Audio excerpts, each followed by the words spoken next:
YouTube पे हमारी खबरों को सबसे पहले देखने के लिए हमारे चैनल को सब्सक्राइब करें और घंटी का आइकॉन जरूर दबाएं ताकि आप हमारी आने वाली वीडियोस को सबसे पहले देख पाएं।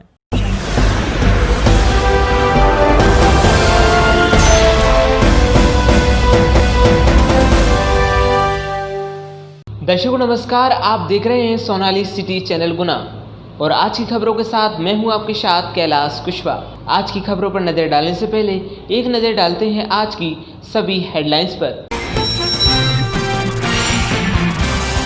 गुना कलेक्टर कुमार पुरुषोत्तम की कार्यवाही। सार्थक ऐप पर कोरोना संदिग्ध व्यक्ति की जानकारी न भरने पर सहयोग हॉस्पिटल और बालाजी हॉस्पिटल को किया गया सील।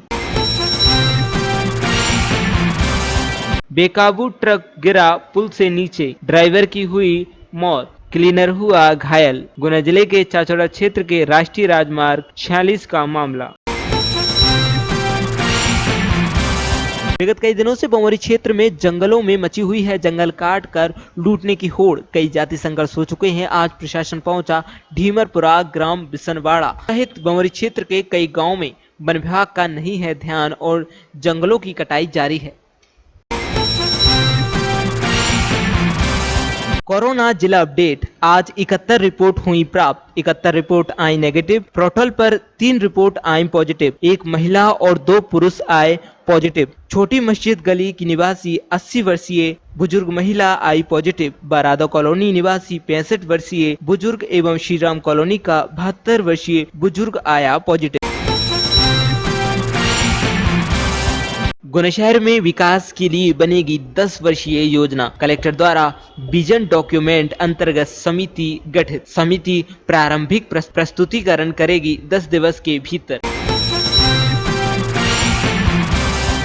गुना शहर से सूकरों को बाहर नहीं ले जाने वाले सूकर पालकों के विरुद्ध धारा 144 के अंतर्गत होगी दंडात्मक कार्यवाही। समय सीमा समाप्त। जारी आदेश आज से हुआ। कलेक्टर कुमार पुरुषोत्तम द्वारा जिले के समस्त सूकर पालकों से कहा है कि धारा 144 के तहत एक आदेश पारित किया गया था जिसमें शहर में आवारा स्वच्छंद विचरण करने वाले सभी सूकरों को बाहर निकालने के आदेश दिए गए थे तथा सभी सूकर मालिकों को यह आदेशित किया गया था कि 8 अगस्त 2020 को जो तिथि तय थी वे अब समाप्त हो गई है। अभी भी काफी संख्या में शूकर शहर में हैं। अब 8 जुलाई 2020 के बाद जारी दंडात्मक आदेश प्रभावशील हो गया है। सीएमएचओ डॉक्टर पी बुनकर के निर्देशन में कार्यरत मोबाइल मेडिकल टीम विगत 4.5 माह से 24 घंटे कार्यरत है। इसी क्रम में रात्रि में तैनात आरबीएस के आयुष डॉक्टर कपिल रघुवंशी, मुकेश शर्मा, नीलेश झा की टीम को कोरोना पॉजिटिव व्यक्ति की सूचना मिली। तुरंत ही टीम द्वारा पॉजिटिव व्यक्ति के परिवारजनों को होम क्वारंटाइन किया गया। गुना निचला बाजार मंदिर शीतला माता मंदिर के पास कोरोना संक्रमित व्यक्ति मिलने पर उक्त एरिया को बनाया गया कंटेनमेंट एरिया। बीनागंज के एक व्यापारी के साथ हुई कथित लूटपाट के मामले में पुलिस ने 2 लोगों पर मारपीट की धारा में प्रकरण दर्ज किया है। पहले व्यापारी ने कहा था कि उसके गले से चेन और 1.5 लाख रुपए की लूट की गई है। पुलिस को ये बात गले नहीं उतरी। थाना प्रभारी राकेश गुप्ता ने बताया कि एक दिन पूर्व हुए विवाद को लेकर ही शुक्रवार को फिर से विवाद हुआ है। इस मामले में श्रीमाल कॉलोनी में रहने वाले मोहन साहू की शिकायत पर रामपुरा निवासी मेहताब और सत्यवान सिंह पर मामला दर्ज किया गया है। व्यापारी शुक्रवार शाम 4 बजे के लगभग अपने घर से टेंट की दुकान पर जा रहा था, तभी आरोपियों ने मारपीट की। व्यापारी ने बीनागंज चौकी में पहुंचकर पहले बताया कि लूट की गई है, लेकिन इस संबंध में सबूत नहीं मिले। इसके बाद मारपीट की धारा में प्रकरण दर्ज किया गया। गुना कलेक्टर कुमार पुरुषोत्तम की कार्यवाही। सार्थक ऐप पर कोरोना संदिग्ध व्यक्ति की जानकारी न भरने पर सहयोग हॉस्पिटल और बालाजी हॉस्पिटल को किया गया सील। जिला कलेक्टर के निर्देश पर नगरपालिका परिषद गुना द्वारा विभिन्न वार्डों में कार्य कर रहे सफाई कर्मियों के हलकों की सूचना बोर्ड बाट के चौराहे पर लगाई जा रही है। मुख्य नगरपालिका अधिकारी संजय श्रीवास्तव ने बताया कि नगर के 37 वार्डों में प्रमुख चौराहों पर इस प्रकार के सूचना बोर्ड लगाए जा रहे हैं जिससे वार्डवासियों को अपने वार्ड प्रभारी, वार्ड इंजीनियर एवं वार्ड के सफाई मेट तथा सफाई कर्मचारियों के नाम, उनका क्षेत्र तथा मोबाइल नंबर ज्ञात हो सके। नगरपालिका राधोगढ़ विजयपुरा द्वारा एक मास्क अनेक जिंदगी अभियान एवं किल कोरोना अभियान के तहत राधोगढ़ के प्रमुख चौराहों पर रैली निकाली गई, जिसमें मास्क बाबा के रूप नुक्कड़ नाटक की प्रस्तुतियां दी गईं। हाथों में तख्तियां लेकर बिना मास्क के घर से न निकलें, सोशल डिस्टेंस का पालन करें, हाथ स्वच्छ तो हम स्वच्छ जैसे संदेश दिए गए एवं नगरपालिका द्वारा निःशुल्क मास्क वितरण किए गए। आईटी सेल सोशल मीडिया के बमोरी विधानसभा अध्यक्ष धर्मवीर सिंह और उपाध्यक्ष अनिल मीना ने ग्राम पराहट लोगों से जनसंपर्क किया और सभी युवा साथियों से मिलकर अपनी पार्टी को मजबूत करने की रणनीति बनाई और कांग्रेस का प्रचार किया। IT cell social media Bamori Vidhan Sabha Madhya Pradesh. Aron में हुई चेतन भार्गव पर एफआईआर के विरोध में मकसूदनगढ़ तहसील में दिया ज्ञापन। दरअसल हम आपको बता दें कि चेतन भार्गव के ऊपर आरोन में एफआईआर हुई है। इसको लेकर बजरंग दल ने आज मकसूदनगढ़ में तहसीलदार को ज्ञापन दिया है और एफआईआर चेतन भार्गव के ऊपर से हटाने की मांग की है। Team chamber of commerce and industry द्वारा आज एक प्रेस वार्ता राजविलास होटल में रखी गई, जिसमें उन्होंने बताया कि वे 15 अगस्त से पहले 102 फीट ऊंचे राष्ट्रीय ध्वज लगाने जा रहे हैं, जिसके बारे में उन्होंने सभी मीडिया कर्मियों को जानकारी दी। नई शिक्षा नीति को रद्द करने की डीएसओ ने की मांग, ज्ञापन देकर केंद्र सरकार पर साधे निशाने। जिला कलेक्टर कुमार पुरुषोत्तम के निर्देश पर नगरपालिका परिषद गुना द्वारा खाली प्लाटों में गंदगी करने वालों पर कार्रवाई की जाएगी। सभी प्लाट मालिकों को पुनः नोटिस दिए जाकर सूचित किया जाएगा कि वे अपने प्लाटों को सुरक्षित कर लें, जिससे उसमें गंदगी न हो तथा शहर को साफ एवं स्वच्छ रखा जा सके। न्यायालय जीएमएफसी चाचौड़ा में घर में घुसकर महिला के साथ छेड़छाड़ करने वाले आरोपी लखन यादव को गिरफ्तार कर चाचौड़ा पुलिस द्वारा पेश किया गया, जहां से न्यायालय ने आरोपी को भेजा जेल। बीनागंज बाईपास पर बाइक एक्सीडेंट में 2 लोग हुए घायल। दोनों घायल मुहासा कला के बताए जा रहे हैं। गुना जिले के राधोगढ़ थाना क्षेत्र से कल दिन दहाड़े एक 65 साल के राम सिंह भील को अज्ञात आरोपियों द्वारा किया गया अपहरण। पुलिस ने इस मामले में अपहरण का मामला धारा 365 दर्ज किया है। ब्रगवास के अंतर्गत आने वाले गोविंदपुरा गांव के ग्रामीणों ने पिछले दिनों सीएम हेल्पलाइन पर शिकायत की थी कि उनके द्वारा वन विभाग में कई बार सूचना देने के बावजूद भी अधिकारी गांव में हो रहे वन भूमि पर अतिक्रमण को नहीं हटा रहे हैं। जैसे शिकायत भोपाल पहुंची तो वहां से संबंधित अधिकारी को तलब किया गया और उन्हें मौके पर भेजकर उचित कार्रवाई करने का आदेश दिया गया। आदेश के परिपालन में अधिकारी मौके पर पहुंचे, लेकिन अपने हिसाब से नापतोल करके वापस आ गए, जो ग्रामीणों को नागाबार गुजरी। उन्होंने फिर से सीएम हेल्पलाइन पर शिकायत कर दी। इस बार अधिकारी पर फिर से वरिष्ठ अधिकारियों की कौप की गाज गिरी तो वे आपा खो बैठे और ग्रामीणों से राइट कर देने की धमकी दे डाली। गुना जिले में 2 नए कोरोना पॉजिटिव मरीज मिले हैं। एक व्यक्ति गांव का है तो दूसरा शहर का निवासी है। मिली जानकारी अनुसार गुना जिले के परशोदा का व्यक्ति गुना की संजीवनी अस्पताल में इलाज कराने 2 अगस्त को गया था। 3 अगस्त को ये व्यक्ति गुना की बालाजी अस्पताल बीजी रोड इलाज कराने पहुंचा। इसके बाद गुना से निकलकर ये व्यक्ति इलाज कराने भोपाल 4 अगस्त को पहुंचा। वहां पर जाँच में ये कोरोना संक्रमित पाया गया। दोनों अस्पतालों को 3-3 दिन के लिए सील कर दिया गया है। आरोन में एक संस्था एक पौधा अभियान की औपचारिक शुरुआत आरोन के समाजसेवी कार्यकर्ताओं द्वारा निजी अथवा सार्वजनिक स्थलों पर भोजन, फूल, औषधीय सहित अनेक किस्मों के पौधारोपित कर की गई। सहयोग हॉस्पिटल में कोरोना मरीज भर्ती करने पर उक्त अस्पताल को 3 दिन के लिए किया गया सील। 7 अगस्त से 10 अगस्त तक अस्पताल हुई सील। गुना पुलिस अधीक्षक राजेश कुमार सिंह ने विभिन्न थानों में पदस्थ 2 उप निरीक्षक एवं सहायक उप निरीक्षक 6 आरक्षकों को लाइन भेजा। कैंट गुना निवासी विपिन कुमार शर्मा, जो कि लीवर संक्रमण से ग्रसित थे, उनके लिए सोशल मीडिया पर अपील के माध्यम से राशि जुटाई गई थी। आज उनका दिल्ली के एक हॉस्पिटल में ऑपरेशन है। सभी ने उनके लिए ईश्वर से की प्रार्थना। गुना कलेक्टर कुमार पुरुषोत्तम की कार्यवाही। सार्थक ऐप पर कोरोना संदिग्ध व्यक्ति की जानकारी न भरने पर सहयोग हॉस्पिटल और बालाजी हॉस्पिटल को किया गया सील। एक आदेश के तहत सभी अस्पताल संचालकों को, मेडिकल शॉप चलाने वालों को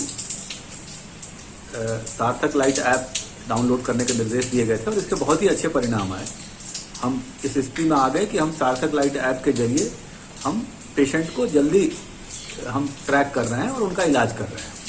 परंतु कल 2 घटनाएं ऐसी हुई जिसमें ऐसे पेशेंट एक हमारी नॉलेज में आया जो शहर के 2 अस्पतालों में गया, दोनों ने सार्थक लाइट ऐप डाउनलोड नहीं किया था। उसके बाद वो भोपाल गया, वहाँ संक्रमित हुआ, उसके बाद भोपाल से वापस लौट के वो गुना में आके एडमिट हो गया।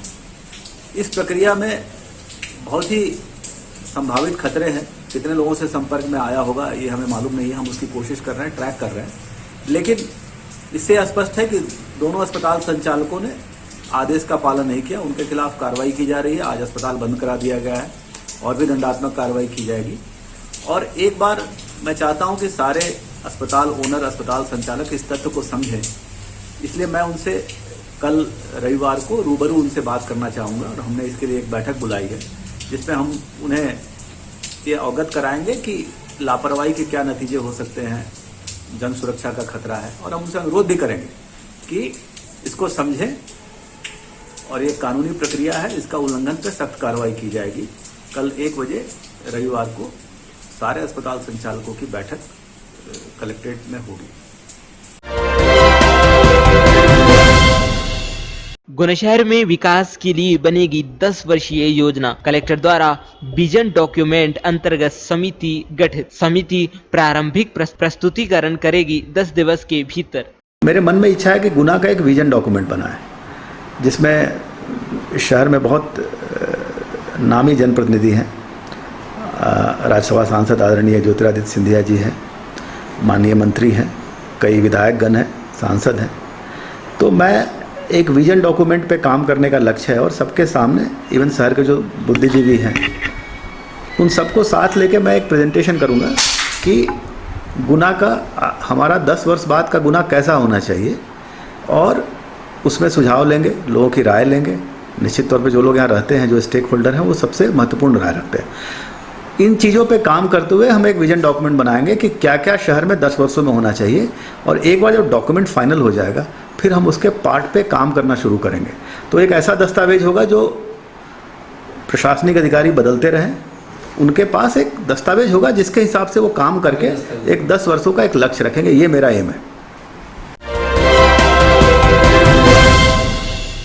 गुना शहर से सूकरों को बाहर नहीं ले जाने वाले सूकर पालकों के विरुद्ध धारा 144 के अंतर्गत होगी दंडात्मक कार्यवाही। समय सीमा समाप्त। जारी आदेश आज से हुआ। कलेक्टर कुमार पुरुषोत्तम द्वारा जिले के समस्त सूकर पालकों से कहा है कि धारा 144 के तहत एक आदेश पारित किया गया था जिसमें शहर में आवारा स्वच्छंद विचरण करने वाले सभी सूकरों को बाहर निकालने के आदेश दिए गए थे तथा सभी सूकर मालिकों को यह आदेशित किया गया था कि 8 अगस्त 2020 को जो तिथि तय थी वे अब समाप्त हो गई है। अभी भी काफी संख्या में शूकर शहर में हैं। अब 8 जुलाई 2020 के बाद जारी दंडात्मक आदेश प्रभावशील हो गया है। जैसा कि आपको विदित है कि धारा 144 के तहत एक आदेश पारित किया गया था जिसमें शहर में आवारा स्वच्छंद विचरण करने वाले सभी सूअरों को बाहर निकालने के आदेश दिए गए थे तथा सभी सूकर मालिकों को आदेशित किया गया था कि वो 8 तारीख तक, जो तिथि आज समाप्त हो रही है, इसे बाहर कर दें। अभी भी काफ़ी संख्या में सूअर शहर में हैं, तो आज के बाद 8 तारीख के बाद वो दंडात्मक आदेश प्रभावशील होगा। जो भी अब सूअर पाया जाएगा उसके मालिक के खिलाफ FIR दर्ज की जाएगी। साथ ही साथ शहर में ये नगर पालिका को आदेशित किया गया है वो स्वयं सारे सूअर शहर से बाहर निकाल दें। इसके लिए उन्होंने एक एजेंसी भी तय कर ली है। तो हमारा लक्ष्य है कि 15 अगस्त के पहले इस शहर में एक भी सूकर नहीं दिखने चाहिए और संबंधित जिन लोगों ने आदेश का पालन नहीं किया होगा उनके खिलाफ दंडात्मक कार्रवाई की जाएगी। Team chamber of commerce and industry द्वारा आज एक प्रेस वार्ता राजविलास होटल में रखी गई, जिसमें उन्होंने बताया कि वह 15 अगस्त से पहले 102 फीट ऊंचे राष्ट्रीय ध्वज लगाने जा रहे हैं, जिसके बारे में उन्होंने सभी मीडिया कर्मियों को जानकारी दी। जी, ये प्रेस वार्ता इस बात की थी, हम लोग 102 फीट का chamber of commerce and industry की ओर से ध्वज लगाने जा रहे हैं। ये राष्ट्रीय ध्वज 15 अगस्त के आसपास हमारा लगाने का विचार है और इससे गुना शहर में एक बहुत अच्छा पार्क, एक बहुत अच्छी राष्ट्रीयता की भावना के साथ ध्वज लगेगा और वो आप सबको एक बहुत स्मारक, एक चिन्ह, एक ऐसी जगह बनेगी जो हम इतिहास में और आगे ध्यान रखेंगे और लोग बाग ध्यान करेंगे। उसके लिए हम लोगों ने आज ये पत्रकार वार्ता रखी है, जिससे आपको उसकी प्रगति की, उसके बारे में जानकारी दे पाए। नई शिक्षा नीति को रद्द करने की डीएसओ ने की मांग, ज्ञापन देकर केंद्र सरकार पर साधे निशाने। आज छात्र संगठन डीएसओ के द्वारा पूरे देश भर में नई शिक्षा नीति के खिलाफ में ज्ञापन दिया जा रहा है। 2 से 8 अगस्त तक नई शिक्षा नीति के खिलाफ में विरोध सप्ताह के रूप में मनाया गया।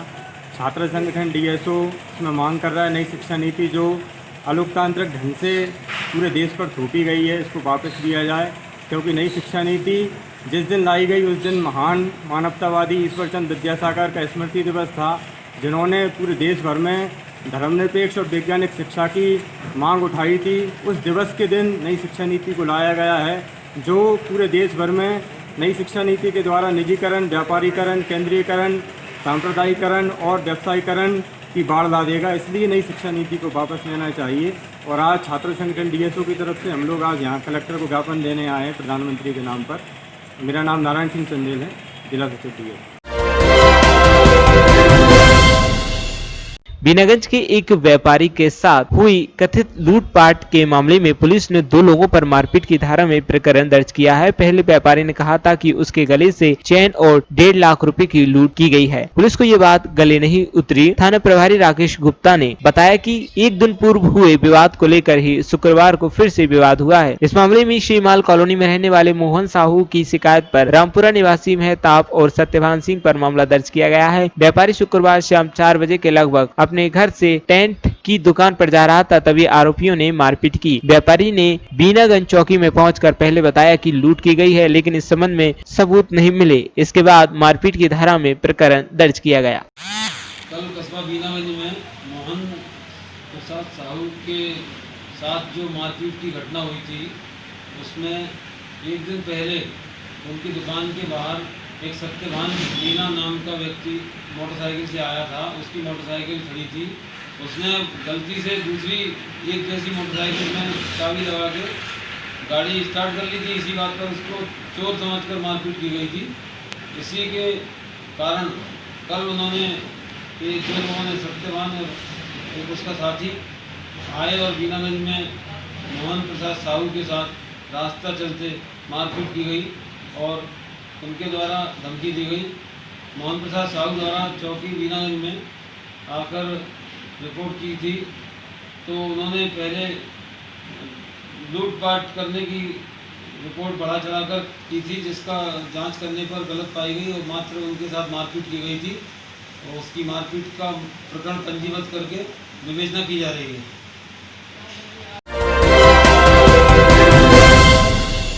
जिला हॉस्पिटल से कोरोना मरीज के स्वस्थ होने पर वीडियो जारी कर बताया कि जिला अस्पताल में सभी स्वास्थ्य कर्मियों द्वारा बहुत अच्छे से ख्याल रखा गया, जैसे कि वे घर के सदस्य हों। उन्होंने सभी डॉक्टर्स, नर्सेस का दिल से धन्यवाद व्यक्त किया है।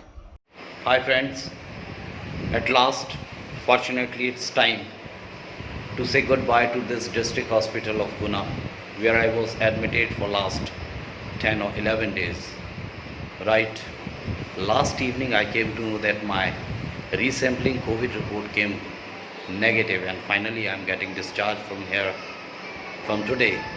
But I will not forget to thank all those staff members who just cared me as like my own family members. I'm really heartily thankful to those staff members, whether the nurses, sweepers, doctors, everybody, even the food delivery boy, everybody cared me so nicely.